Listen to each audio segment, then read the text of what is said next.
Toda vez que um presidente americano é eleito num ano que termina em 0, ele morre, não termina o mandato. A maldição de Tippecanoe, porque a primeira vez teria sido aquela batalha onde os índios foram vencidos.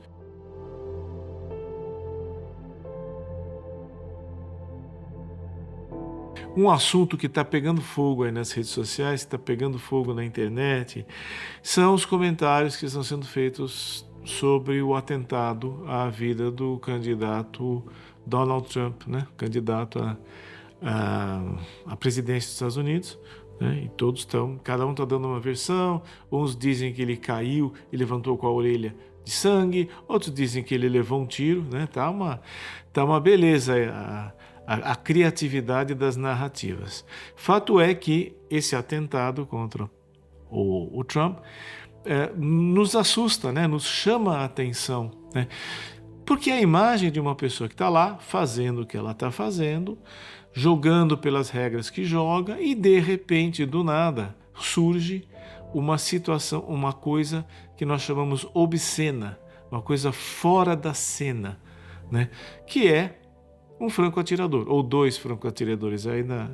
Aí, neste momento, nós ainda estamos apurando isso aí. Mas, o interesse, nós não, a mídia, né? Nós estamos com a informação neste ponto que a gente está. Agora, esse atentado ao Trump, né, nos lembra de alguma coisa muito interessante da cultura popular americana e da cultura popular mundial, se você quiser, que é uma coisa chamada a maldição de Tippecanoe. Tippecanoe, a maldição, que é o nome. Tippecanoe é uma batalha e uma região aonde um grupo de índios do final do século XVIII, início do século XIX, foram desbaratados pelas tropas europeias, anglo-saxônicas, americanas. E tudo começa nesse grupo, né, com um índio por nome Tenskwatawa. Eu acho que é assim que fala, né? Lá no Canadá tem Ottawa, né? Ele é Tenskwatawa. Deve ser alguma coisa assim. Eram índios nativos americanos que habitavam ali a região dos lagos. E a ideia é que, a partir desta batalha, houve uma maldição que recaiu sobre todos os presidentes americanos. A gente já vai chegar nessa história já. Vamos começar falando um pouquinho sobre esse Tenskwatawa. Esse índio, né? Ele era o segundo, me parece, de trigêmeos. Eram 3 irmãos gêmeos. Um desses irmãos gêmeos faleceu, só sobraram 2. O outro chamava Tecnush, uma coisa assim. Tecnusir, não sei. Mas assim, um dos irmãos era extremamente bem sucedido. Ele era bem reconhecido pelas habilidades de caçador, pelas habilidades de guerreiro, de combatente, era temido, era respeitado.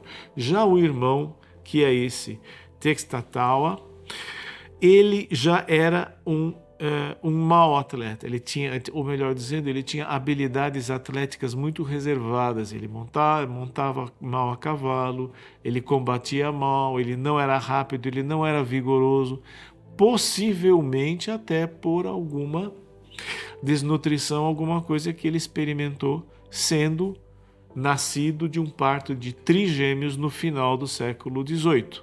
Né?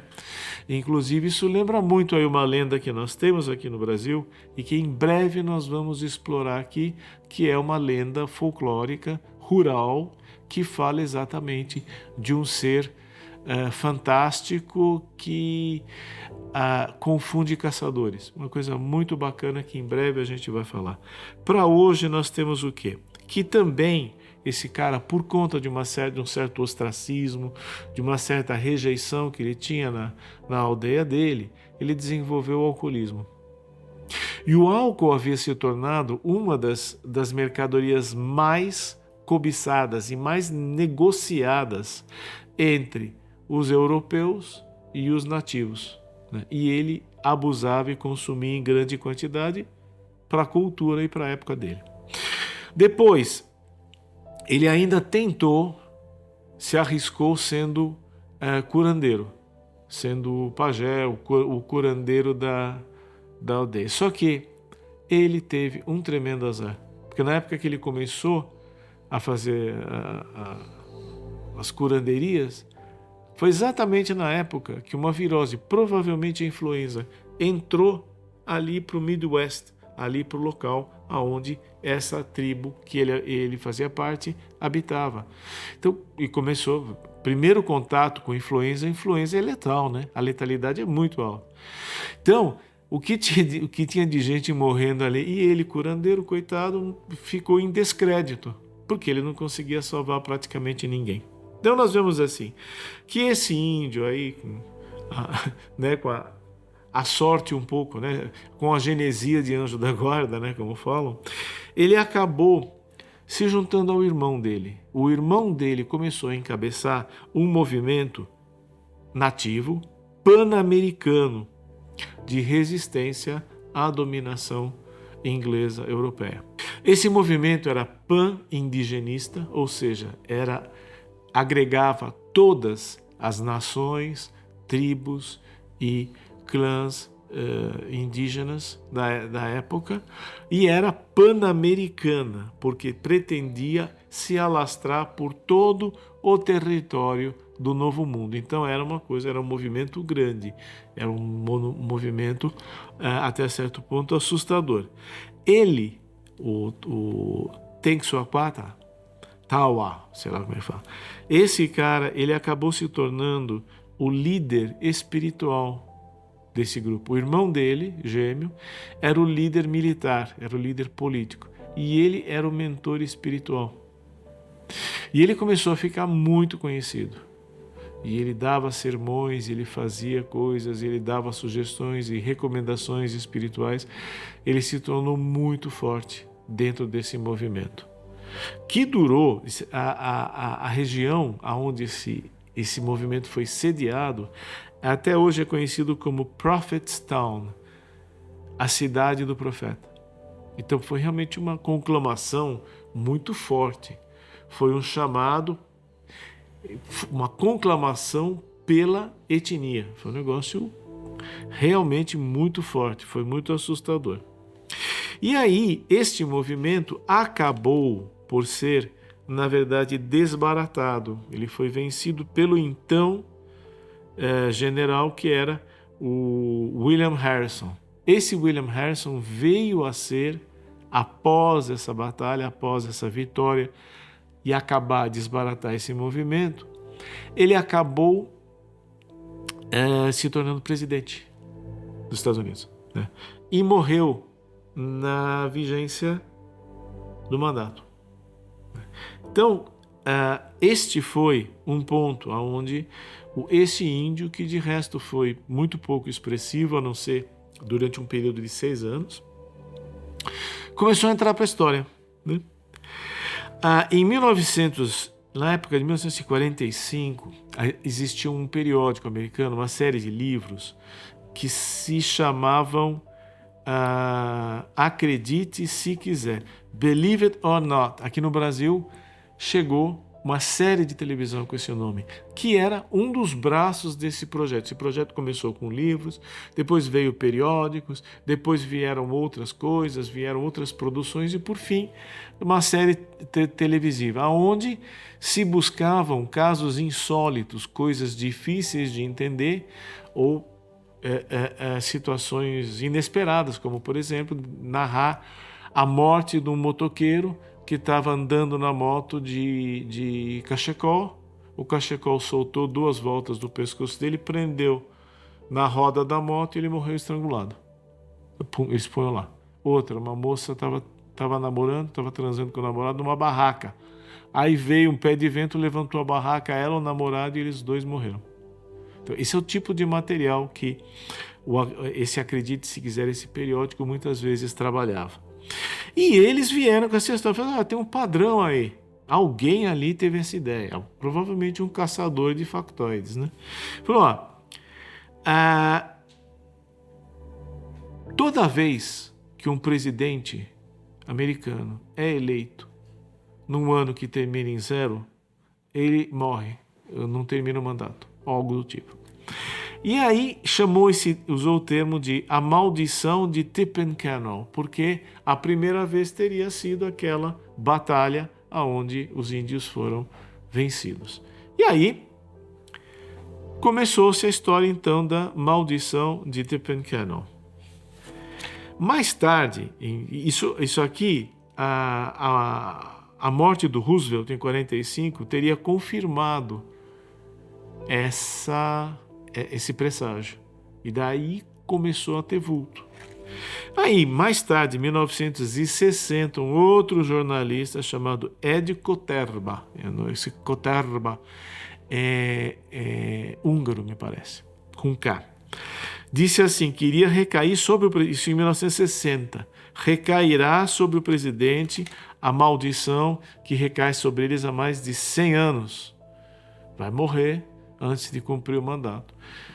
O presidente eleito em 1960 foi o John Kennedy.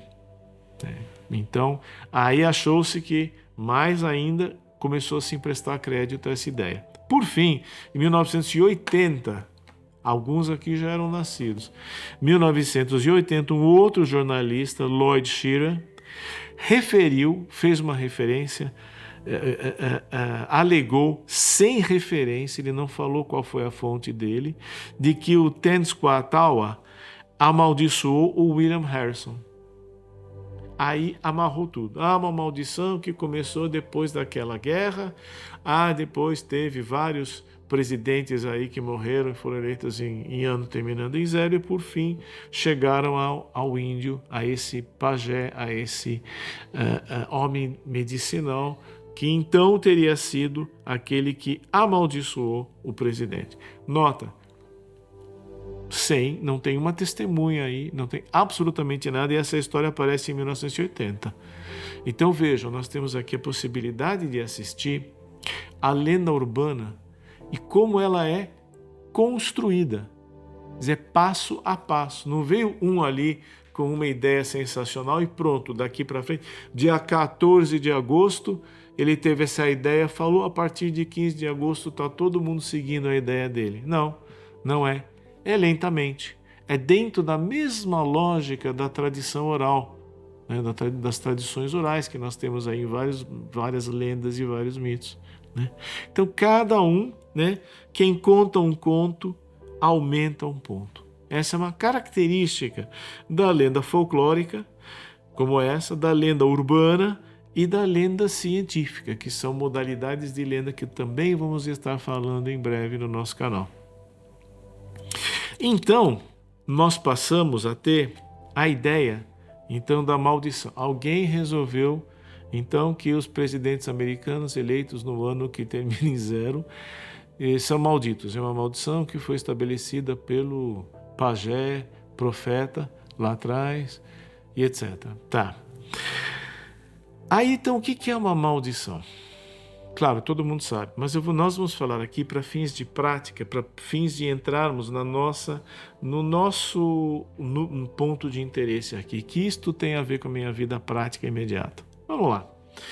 A maldição é uma praga, é um encantamento, é uma curse que é rogada na gente. Então, normalmente, ela tem a característica de uma adversidade. Então, por exemplo, Bruce Lee, a família, o lutador de Kung Fu, Bruce Lee, a família dele, o pai dele, soube de uma maldição que havia na família, que todos os homens da família morreriam jovens.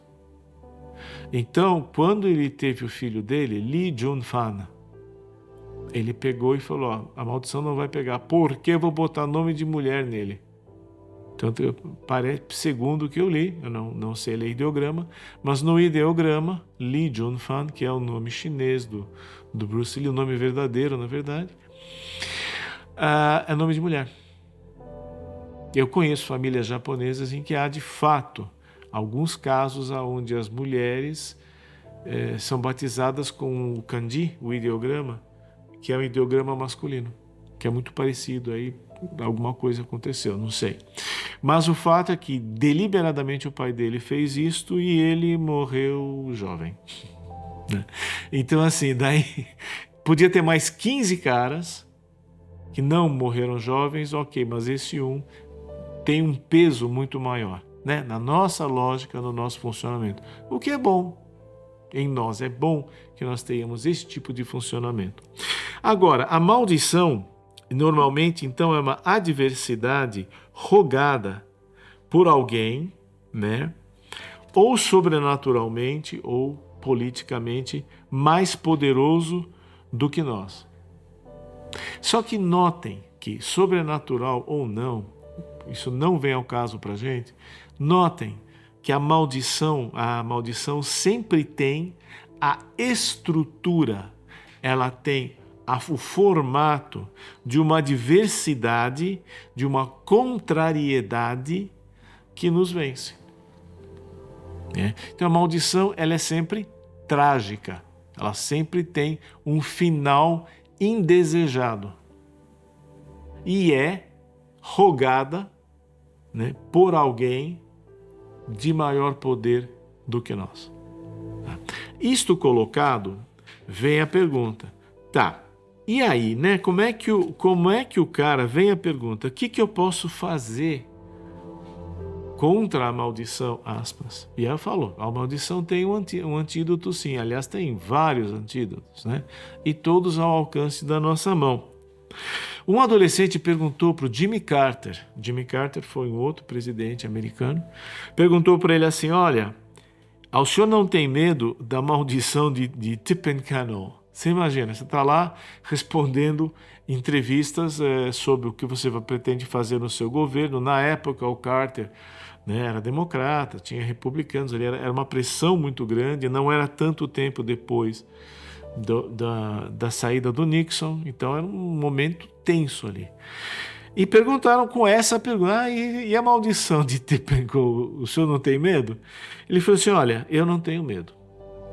Se eu soubesse que ia acontecer, eu iria em frente, eu seria presidente da República e eu faria o melhor que eu pudesse até o último dia que eu pudesse. Então, se a maldição existe, eu não tenho medo. O que eu vou fazer? Eu vou concorrer para presidente, eu vou ganhar para presidente, eu vou ser presidente e darei o melhor de mim até o último instante que isso for possível. Ponto. Agora, e se não tiver a maldição e você é eleito presidente, o que você vai fazer?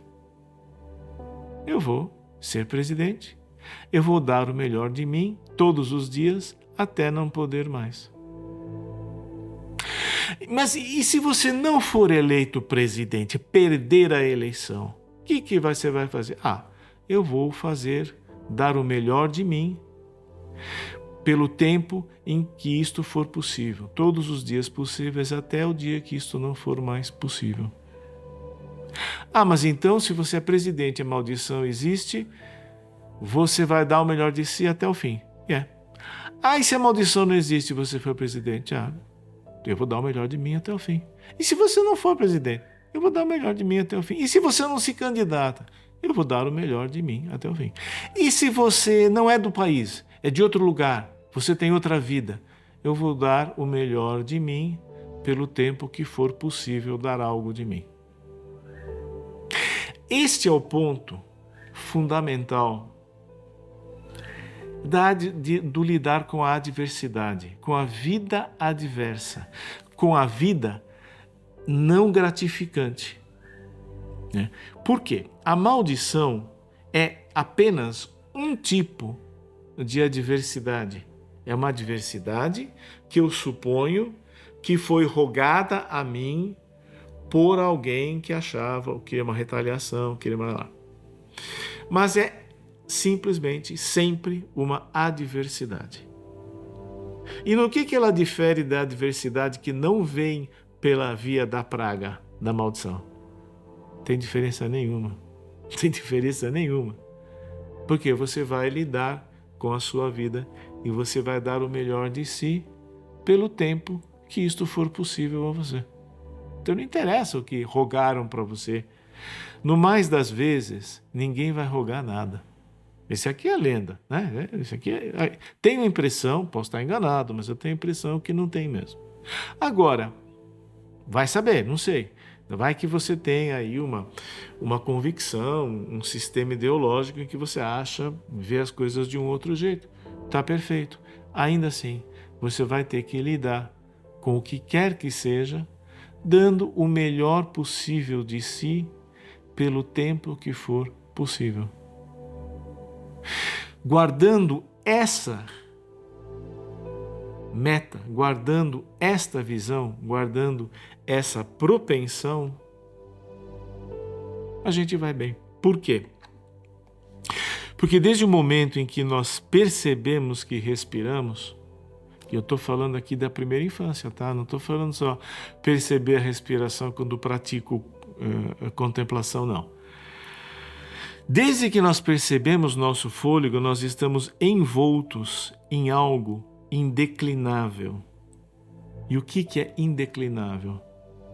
É viver. No sentido volitivo do termo, você não pediu para nascer, nem eu. Nós não pedimos. Mas também a gente não pede para não viver. É claro que em alguns momentos as coisas podem ficar muito sombrias e você pode se sentir muito fora da possibilidade de fazer qualquer coisa. Mas aí você provavelmente está com um agravo à sua saúde. Você deve procurar ajuda médica. Ok? Isto colocado à parte dessas situações extremas, a adversidade é sempre algo que vem para incomodar, mas nós não podemos jamais perder que, do primeiro ao último suspiro, nós podemos dar o melhor de nós, dentro do possível, a cada dia, né? E deixar que o resto, o imponderável, fique na conta do imponderável. Ah, mas tem alguém que me odeia e pode fazer olho gordo para mim. Olha, o que as pessoas pensam de você não é seu problema.